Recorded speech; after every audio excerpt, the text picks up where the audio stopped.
Ready?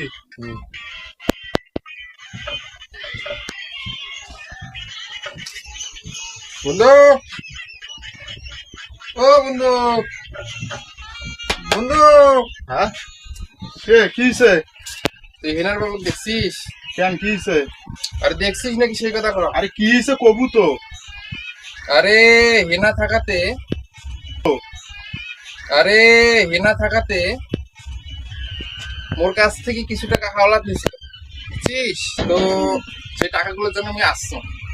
তা হেনার বাবু তুই দেখছিস? এনার বাপ তোকে টাকা দিছে। এনার বাপ তো কয়েকদিন আগে মারা গেছে বন্ধু। কি? হ্যাঁ, কিছুদিন হলো মারা গেছে। আমি বিশ্বাস করি না, আমি বিশ্বাস করি না। বন্ধু তো বিশ্বাস করতে হবে, যে তিনি আর এই পৃথিবীতে নাই। আমি বিশ্বাস করি না, সত্যি কথা। হ্যাঁ, কিছুদিন আগে মারা গেছে, আরো বহু লোক আমরা জানাজা করে এসেছি। আরে টাকাগুলো মোর মার গেল রে, গেল গেল গেল গেল গেল।